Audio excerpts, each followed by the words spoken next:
What's going on, you bunch of heathens? Today we are checking out the sandbox, answering the questions about the new F-47 stealth fighter. And yes, I do have some questions because I don't know anything about it other than it's brand new, it's made by Boeing, and that it was what's the word I'm looking for? Just recently announced. That's it. So let's check it out and see what it's all about.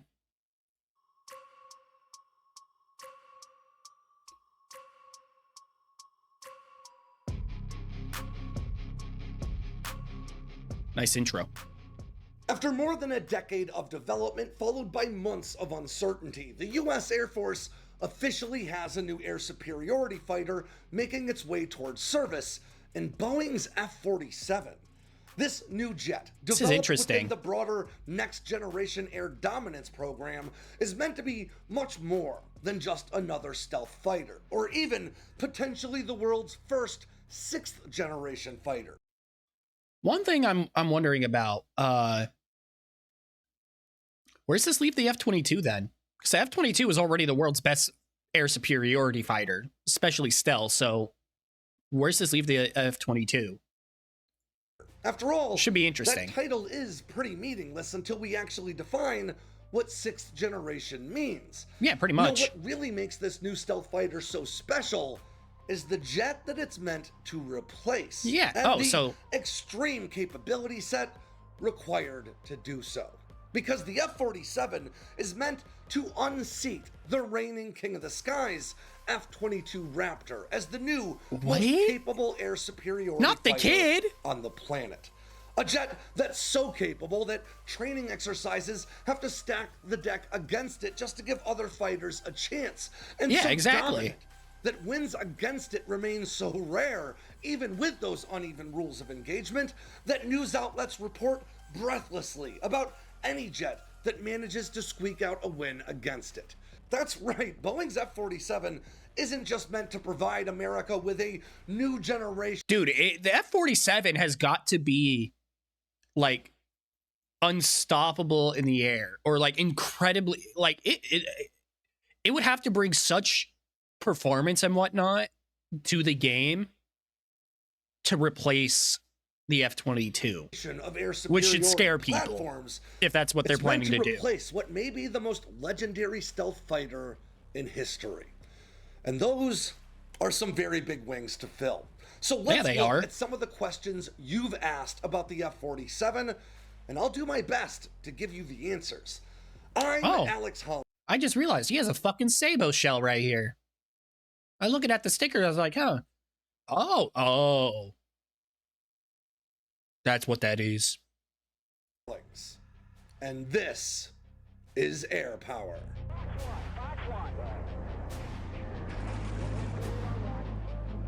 This video is a little low. I'll have to boost it in editing. Last Friday, President Donald Trump and Defense Secretary Pete Hegseth announced that the contract for America's next air superiority fighter has been awarded to Boeing, providing the firm with the estimated $20 billion it needs to complete design maturation and early production prep work that it's going to take to get these jets rolling out of Boeing's classified combat aircraft factory. Not that's it. That's a lot of money to spend on not even getting it into production. To be fair, though, it's going to be expensive as shit. We've spent a lot of time on this channel discussing the Next Generation Air Dominance program, from the classified 2014 report that spurred this effort to the X-Plane program that saw entries from at least Lockheed Martin and Boeing, overseen by combined leadership out of the U.S. Air Force, U.S. Navy. Okay, one thing I will say. I am really hoping that this isn't just some elaborate way to fucking try to boost up Boeing's fucking credit. You know? Because Boeing has been in the news for horrible shit recently. And I'm just really hoping that it isn't just some weird way to boost them when it wouldn't be needed. I'm hoping that's not it. but this is the U.S.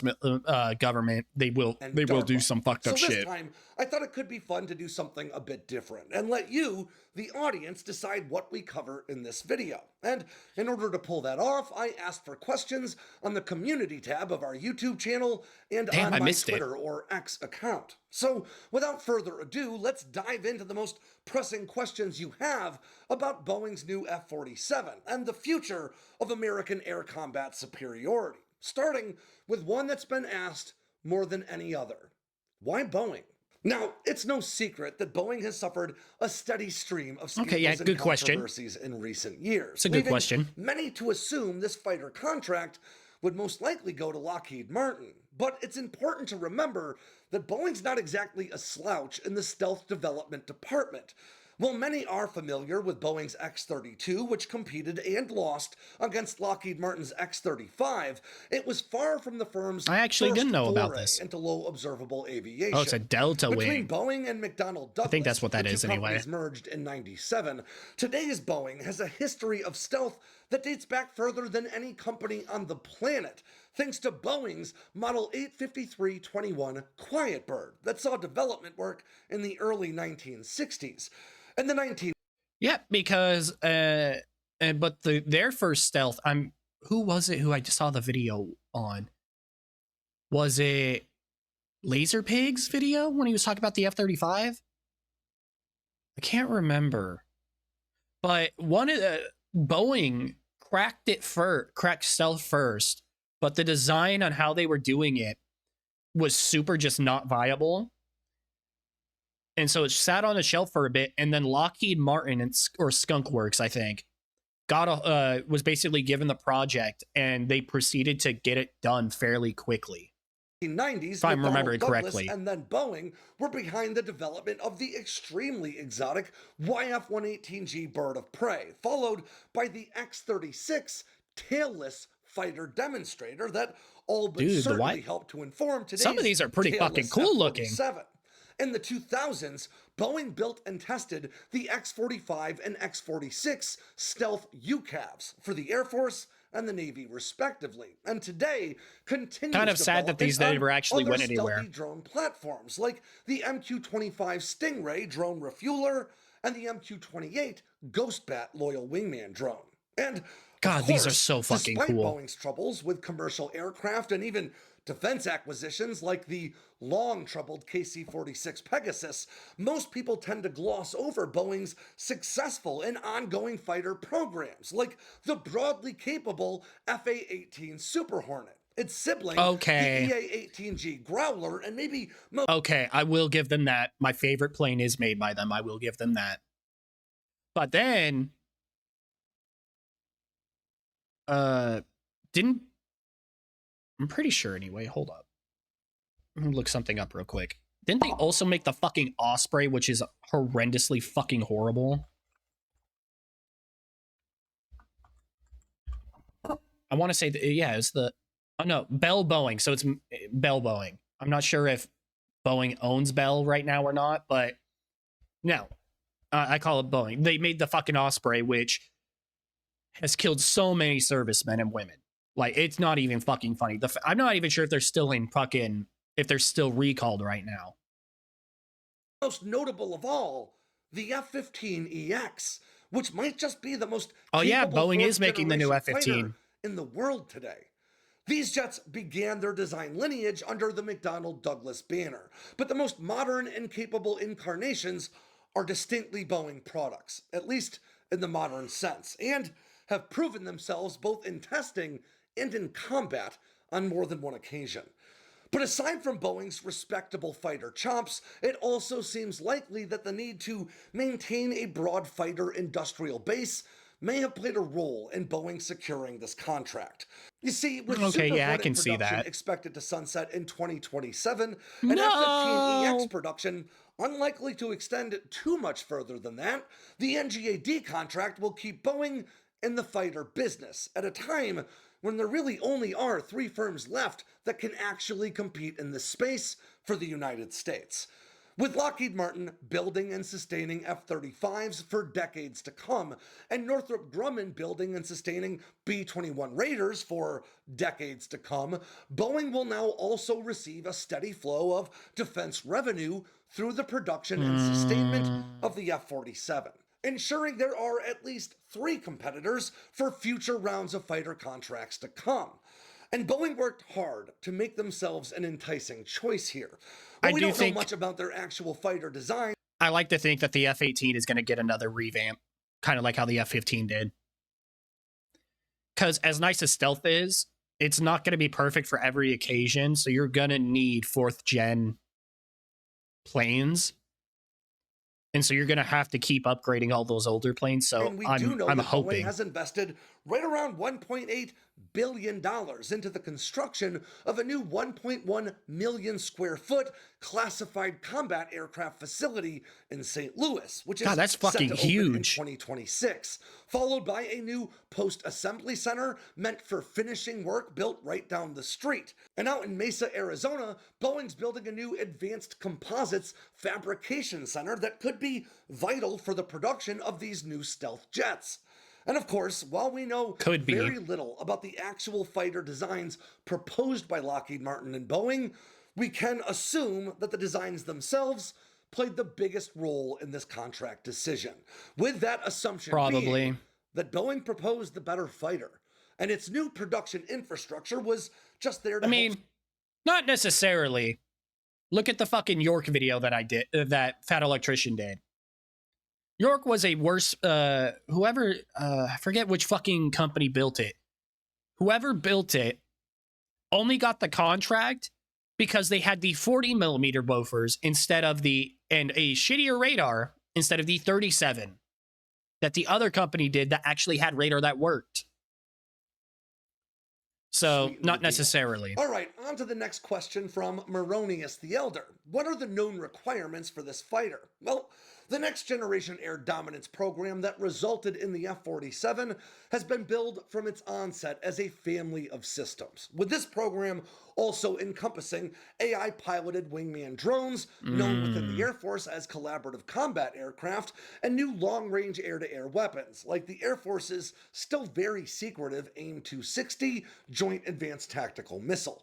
To some extent, this approach to development points to a very different concept of operations for the F-47, as it won't fly out on its own, but rather as an entire formation unto itself, leveraging those drone wingmen to engage adversaries from multiple vectors at once, while using those drones to extend the range of both sensors and weapon systems to allow for that coveted first shot opportunity, or the ability to take down an enemy fighter before it ever even knows you're there. But beyond the F-47's ability to coordinate and control AI-piloted CCA drones, the jet itself is expected to best the F-22 Raptor in several important metrics, while likely also falling short of the Raptor's performance in a few others. And this really all comes down to the inherent compromises that come with fighter design. It's impossible to make a single aircraft we wouldn't know, would we? at everything. And in fact, doing one thing well almost always comes at the expense of doing something else quite so well. And advanced as the F-47 may be, it is no exception to this rule. Two things we know we can expect out of this fighter are larger payloads and longer ranges. Both elements the So Air it's going to Force be a has lot placed bigger than the significant F-22 emphasis then. on, as it's turned its focus toward the possibility of a conflict with China. As the Air Force laid out in its 2050 report outlining its predictions for the future of air combat in the next quarter century or so, forward air bases will be under constant risk of airstrikes from Chinese cruise ballistic and hypersonic missiles, and refueling tankers will have to operate further away than ever before as new surface-to-air missiles begin receiving target data from satellites high overhead, making intercepts at 1,000-mile ranges a sudden possibility. Both of these anticipated realities dictate the need for a fighter that can operate over much greater ranges than today's Raptor, while delivering larger payloads to have sufficient battlefield effect despite the time it takes to cover all that distance. So let's toss this question into the mix as well from Mr. G Time. What features facilitate increases in range? Now, more fuel and larger payloads pretty invariably means a larger aircraft. But the Air Force bigger has airframe. been clear that they also expect these jets to operate from more austere environments than today's stealth fighters, with less specialized equipment and personnel necessary for combat operations. And this points directly toward the Air Force's increasing focus on ACE operations, which is short for Agile Combat Employment. This effectively amounts to operating American tactical aircraft from a larger number of more broadly dispersed and often pretty austere airstrips, giving adversaries more targets to contend with as fighters scramble from highways and hasty airstrips all throughout the region. In order to make this sense, possible, it's a good plan. The F-47 will have to be less maintenance reliant than previous stealth aircraft, especially when it comes to its radar absorbent skin. Polymer-based radar absorbent material can be very susceptible to damage from heat and friction, both of which are inherent to sustained supersonic flight. So the RAM coating on the F-47 will need to be stronger and more resilient than ever, as today's F-22, for instance, sometimes requires lengthy RAM maintenance that involves wearing hazmat gear to scrape the old damaged RAM off, reapplying that material, and then waiting days for it to cure. This new jet is also expected to offer a big boost in sensor reach and sensor fusion capabilities, drawing in data from sensors throughout the battlefield, including on those CCA drones, and then fusing them all into a single battlefield perspective that'll provide pilots with something of a god's eye view of the fight. And maybe most widely expected, it's also going to offer a significant boost in all aspect stealth, delivered at least in part by the omission of the fighter's standing vertical tail surfaces. And that brings me to some of the most common questions I've been asked about Boeing's design. Starting with this one from Corey Fry 9633.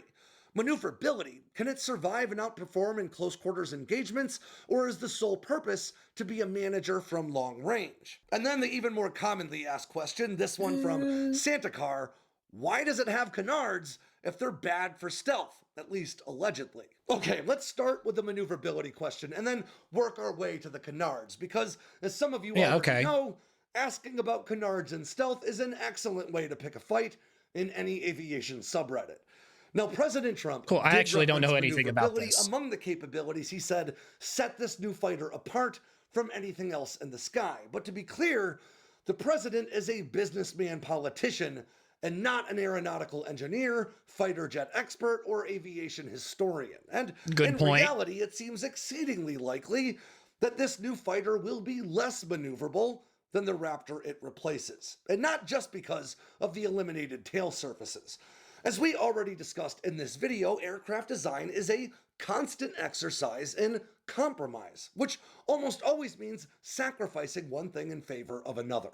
This is particularly true when it comes to sucks because I hate if it does, since it has canards, maybe it won't in the final rendition, but the canards I think look pretty ugly. I'm going to quote Lieutenant Colonel Randy Gordon, an Air Force test pilot, an engineer, and an F-22 pilot, from a lecture he gave about the Raptor at MIT in 2021. Quote, oh, that's cool. The Raptor is this constant fight between the double E guys, electrical engineers, and aeronautical engineers. He went on to say, now this is not Wonder Woman's airplane. It's not like you can just become invisible and no one can see you, but it is very, very hard to see on radar. Exactly. But there's a challenge in that. When you make an airplane that looks like this, which the double E guys tend to like, the aero engineer guys tend to hate, because it makes the airplane unstable. Ooh. In broad strokes, improved stealth often comes at the expense of improved aerobatic performance, as the traits that benefit one tend to detract from the other. But of course, there are ways to compensate for or offset some of those losses. One way to increase maneuverability, in at least some regards, would be to incorporate thrust vector control, or engine nozzles that can orient the thrust of the engines somewhat independent of the airframe itself. And of course, I can see how that would help. The inclusion of canards forward of the wings, assuming they are indeed moving control surfaces, could have a huge impact on the aircraft's maneuverability. But that huge impact would come at the expense of at least some degree of stealth in most circumstances. And that's what makes the inclusion of canards in these renders such an interesting development. For years now, we've been told that the NGAD fighter would prioritize low observability over maneuverability, with the Congressional Research Service going so far as to say the new fighter may be more like the B-21 than like the F-22. But canards, while beneficial for generating lift and low-speed aerobatics, seem to run counter to that design philosophy. For me, it's also one thing I have to mention, because God knows I am not a no shit. I know nothing about this. All I think is, damn, vibe. It's got to have the correct vibe. US planes usually have a good vibe on them. For me, this does not match my vibe. I'm not a fan of the canards and this. One or the other for me, personally.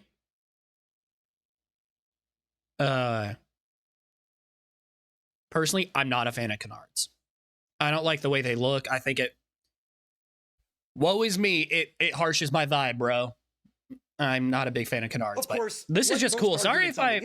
This is really cool. Sorry if I'm not really adding anything. This is just taking in info, because Sandbox is like just above what my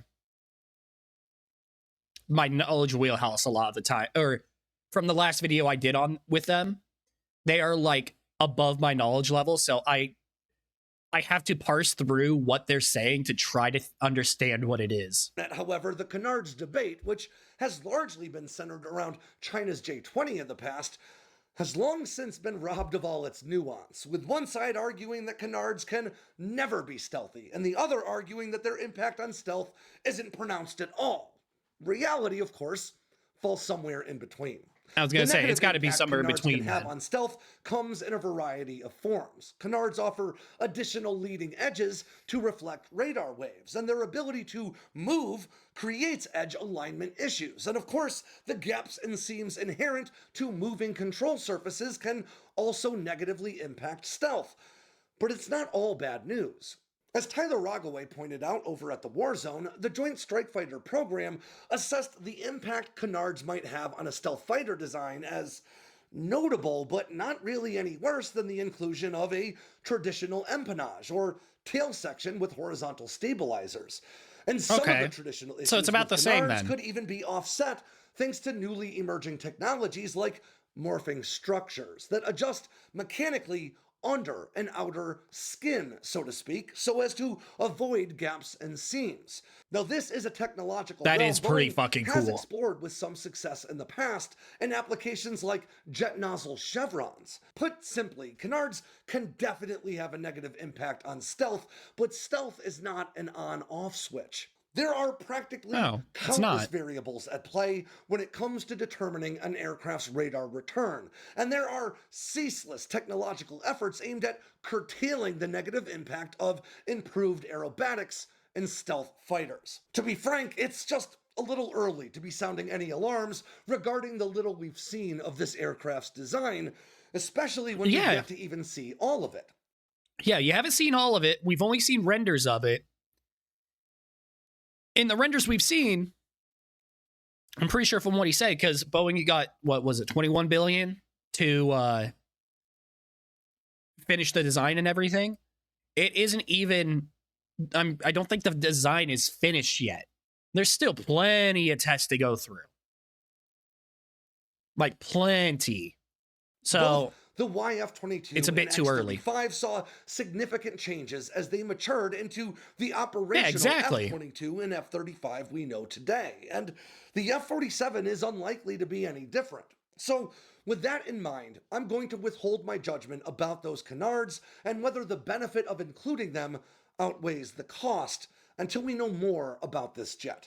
But I will note that the inclusion of canards might offer some semblance of an answer to this question from Justin Dulaney7152, who asked, will this design primarily focus on beyond visual range at the sacrifice of maneuverability in hopes that stealth will prevail? Because prior to seeing these new renders, the assumption was that the F-47 will prioritize beyond visual range engagements.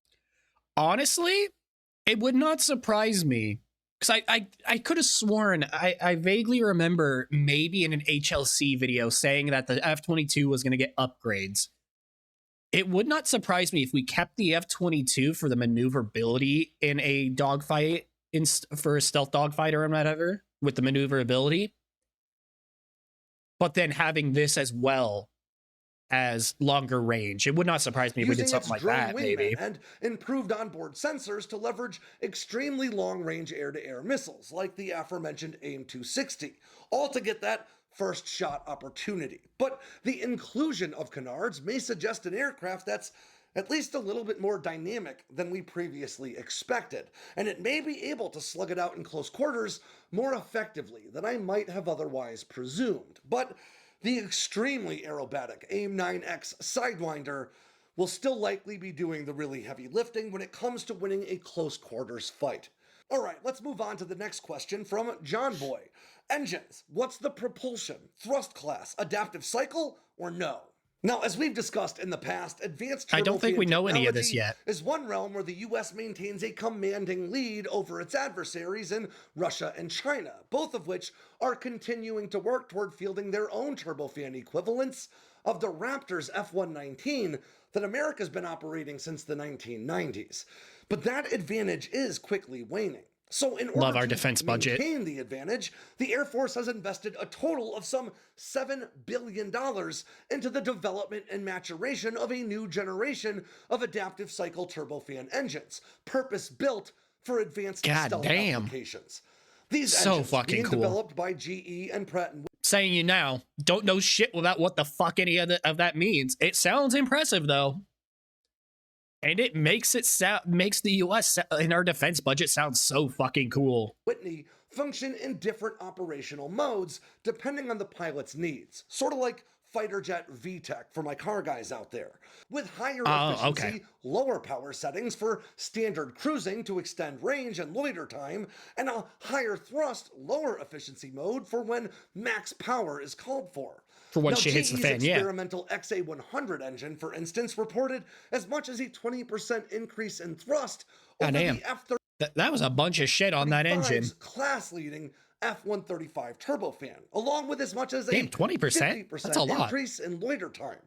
As we speak, both engine manufacturers are building their XA102 and XA103 engines to compete for the opportunity to power the F-47, and likely the Navy's forthcoming F/A-XX fighter as well. And while we're talking about F/A-XX, let's discuss this question.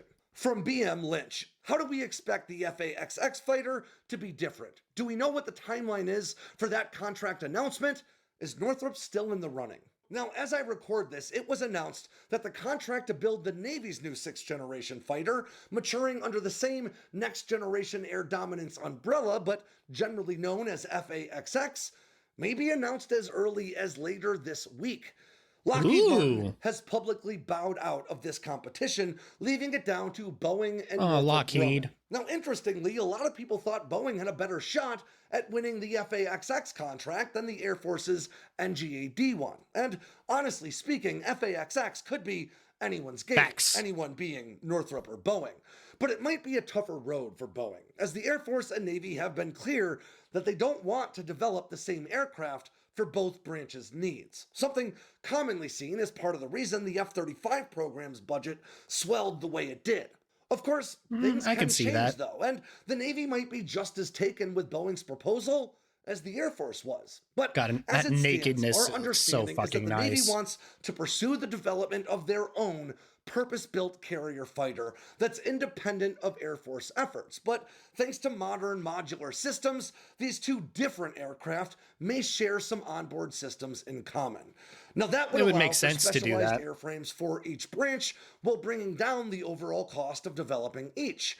The adaptive cycle engines in development for NGAD, for instance, are likely to find a home in F/A-XX, and there are sure to be other similar systems. But right now, it's down to Boeing and Northrop, and anyone's game. And we won't really know what sets them apart until we find out about the winner of that contract. All right, let's close with one more question. When was this? This one from Cactus Pete. 2 days ago. What's the latest on lasers being used for anti-aircraft warfare from the platform? Seems like a big boost from costly standard missiles if the engines can power it. Now, one of the biggest benefits of those adaptive cycle engines I told you about is their cooling capacity, which GE estimates as roughly twice that of today's most advanced turbofan engines. Damn, now, really? Cooling capacity is actually If that's true, that's a lot. limiting factor That's really in good. electrical power generation in modern fighters, because these engines can run hotter and produce more electricity, but doing so could actually damage the fuselage of the aircraft. An engine with twice the cooling could theoretically produce twice the electrical power, and that would be vital for directed energy weapons like lasers. But there are some distinct challenges associated with using lasers as offensive weapons. Power production, even with such powerful engines, could be a huge problem. But even if that's overcome, thermal blooming and atmospheric dissipation limit the efficacy of even high-powered lasers at long range inside the Earth's atmosphere. Lasers can, however, be used for other applications, like infrared countermeasures, where you dazzle the IR sensor of an inbound missile to make it lose its track, or even more exotically, to superheat the air and produce what's called a laser-induced plasma filament hologram. In effect, this technology, which the Navy patented back in 2018, could allow a fighter to produce a superheated plasma hologram of the jet's own heat signature in midair, fooling inbound heat-seeking missiles into pursuing the hologram rather than the jet. But this technology, as far as we know, has yet to leave the laboratory. So at least for now, that'd be so fucking cool. I'd say lasers are unlikely to be a prominent part of the F-47's We're not quite there yet, but may yet find a place among its defensive ones. Now, this video's already gone on pretty long, but there's so much more to talk about. Dude, I was enthralled throughout all of this. I was locked in for all of this. I was kind of worried I'd get kind of bored and zone out. Nah, bro, I was locked in. That was cool. Is disclosed, and of course, even more to talk about once the Navy's FAXX contract is awarded. So rest assured, we will be on top of all of the latest in these fighter programs as they mature towards service. And with that ends yet another edition of Air Power from Sandbox News. I'm Alex Hollings. Make sure to swing by sandboxnews.com today and every day for all the latest in news, entertainment, and now merch from all around the force. If you got anything out of today's video, make sure you check them out. Like and subscribe down below, and leave me a comment so I know what I should cover next. And of course, don't forget to tap on that bell icon so you'll never miss a drop from Sandbox News. That was really good. Make sure you check them out. It'll be linked down below. That was really cool. I'm excited for more news to come out of this eventually. Like and subscribe if you want to see more of me. And until next time, take care of yourselves. See ya.